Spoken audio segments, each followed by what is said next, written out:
A'udzu billahi minasyaitonir rajim. Bismillahirrahmanirrahim.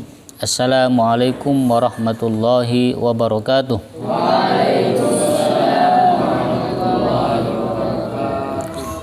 Alhamdulillah wassalatu wassalamu ala Rasulillah wa ala alihi wa sahbihi wa man wala, amma ba'du.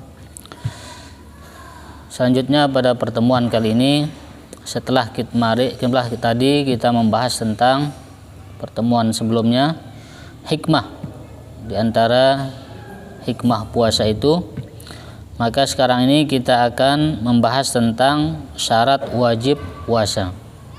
Siapa sih orang yang diwajibkan puasa itu, sebagaimana firman Allah Subhanahu wa taala, ya ayyuhalladzina amanu kutiba alaikumussyiyam kama kutiba alal ladzina min qablikum la'allakum tattaqun. Wahai orang-orang yang beriman, diwajibkan atas kalian berpuasa sebagaimana yang telah diwajibkan atas orang-orang sebelum kalian. Maka kata kutiba, diwajibkan itu siapa saja yang diwajibkan. Inilah pembahasan ulama, sehingga di dalam satu pembahasan disebutkan syarat-syarat orang yang diwajibkan. Nah, di dalam kitab ini disebutkan ada 4, ya. Tapi di dalam riwayat yang lain disebutkan ada 5. Siapa yang pertama, ya, orang yang diwajibkan puasa itu pertama adalah orang Islam, ya. Pertama adalah orang Islam. Kenapa? Karena puasa ini adalah ibadah, maka ibadah ini dituntut bagi orang yang Islam, tidak dituntut bagi orang yang tidak Islam. Nah, karena puasa adalah ibadah, maka yang dituntut untuk melakukan ibadah ini adalah orang Islam. Kemudian ada keterangan sedikit, ammal murtaddu idza shoma fala yuqbalu minhu. Adapun orang yang murtad, apabila dia puasa, ya, maka puasanya tidak diterima. Kenapa? Karena dia keluar dari agama Islam. Karena syaratnya adalah Islam. Maka orang murtad ini adalah orang yang keluar dari agama Islam, ya. Tetapi apakah orang murtad ini apabila nanti suatu hari dia mendapatkan hidayah, kembali masuk Islam, apakah dia dituntut untuk mengqadha puasa atau sholat yang ditinggalkan selama dia murtad? Ini juga menjadi kajian para ulama. Maka di dalam kitab ini beliau mengatakan, menulis, Syekh Hisham Kamil menulis bahwa orang yang murtad itu, ya, wa yutalibu bihi idza raja'a ilal Islam, dia dituntut untuk mengerjakan, ya, puasa yang ditinggalkan atau sholat atau kewajiban apa saja apabila dia kembali Islam. Misalnya dia tahun kemarin murtad, 2019 murtad, tahun 2020 dia dapat hidayah masuk lagi Islam, maka dia dituntut, ya, dituntut untuk melaksanakan puasa pada tahun 2019 itu. Dia dituntut. Kemudian syarat yang kedua, orang baru wajib puasa itu adalah al-bulugh, yaitu orang yang sudah baligh. Maka puasa itu tidak diwajibkan, fala yajibu 'alas sabi, tidak diwajibkan atas anak-anak.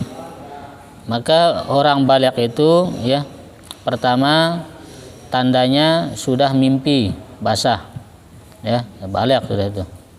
Kalau orang sudah mimpi, dia baligh. Kemudian yang kedua, bagi perempuan, kalau mimpi itu bagi laki perempuan, ya. Kemudian yang kedua, khusus bagi perempuan, keluar darah haid. Nah, keluar darah haid itu menurut ulama kita mulai terhitung dari umur 9 tahun. Kalau umur 9 tahun perempuan keluar darah, itu darah haid, maka dia sudah baligh. dia sudah wajib untuk melakukan ibadah puasa, sholat dan lain sebagainya. Nah, apabila dia tidak mimpi, ya, tidak juga haid, maka dilihat dari umur.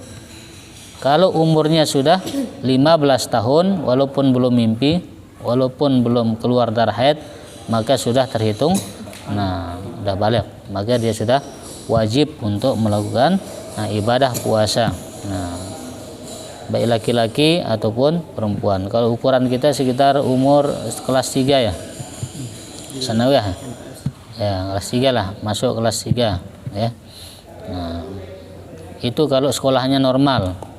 Kalau yang nggak normal, misalnya SD kerantengan ya 5 kali misalnya ya. Ini kita bicara normalnya ya, kelas 3 gitu. Tapi bukan kelasnya jadi ukuran, tapi umurnya ya. Kalau sudah umur 15 tahun walaupun masih SD ya, udah wajib. Wajib ya berpuasa. Kemudian yang ketiga, syaratnya orang wajib puasa itu al-aqlu, orang yang berakal. Maka tidak diwajibkan berpuasa bagi orang yang gila ya, majnun. Dia tidak wajib puasa karena dia tidak memiliki akal. Jadi kalau ada orang gila makan di jalan, sudah, memang dia tidak wajib puasa ya, karena dia gila. Kapan dia wajib? Nanti apabila kalau sudah berhenti gila ya, kalau sudah berhenti gila. Kemudian yang ke berapa? 4 ya.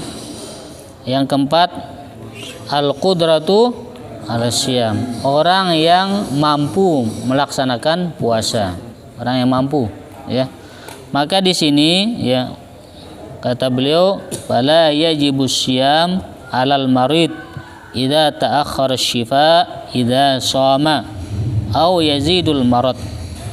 Maka tidak wajib berpuasa orang yang sakit apabila kalau dia berpuasa menyebabkan dia lama sembuh atau akan menambah penyakitnya. Tetapi kata ulama, yang menentukan sakit ini dia boleh tidak puasa adalah dokter ya. Jadi apabila dokter mengatakan ini tidak boleh puasa, kalau dia puasa dia akan sembuhnya lama atau akan bertambah penyakitnya.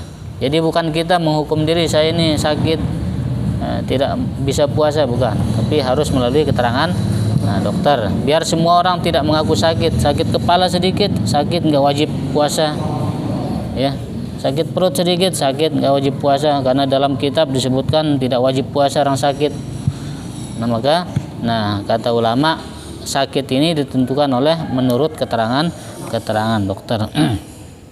Begitu juga asy-syaikhul kabir wal ajiz, orang yang tua, orang tua yang sudah tidak mampu lagi ya untuk melakukan, tua jompo, itu sudah tidak wajib ya untuk melakukan puasa. Tetapi orang yang tua tidak mampu berpuasa itu ya, dia menggantinya dengan apa? Fidyah ya, mengganti dengan fidyah, memberi makan orang miskin. Satu orang ya, satu hari dia tinggalkan puasa satu mud ya, ukuran 600 gram dikasih orang makan, itu penggantinya. Sehari ini dia enggak puasa, kasih orang keluarin 1 mud ya, 600 gram atau 1 kilo lah kalau mau lebih bagus ya. Kemudian yang kelima ya, di dalam kitab yang lain menyebutkan ada 5 syarat orang wajib puasa itu. Yang kelima adalah an-niqa'u minal haid wan nifas, dia terbebas tidak sedang dalam haid dan nifas bagi perempuan. Jadi orang yang haid, orang yang nifas tidak wajib puasa, malah haram dia berpuasa ya, haram dia puasa. Maka setelah kita mengetahui 5 kriteria orang yang wajib yang melaksanakan puasa ini, sehingga kita tahu ya apakah kita wajib atau tidak dengan mengetahui 5 syarat wajib tersebut. Nah, mudah-mudahan bermanfaat. Adanallahu wa iyyakum ajmain. Akhirul kalam, wassalamualaikum warahmatullahi wabarakatuh.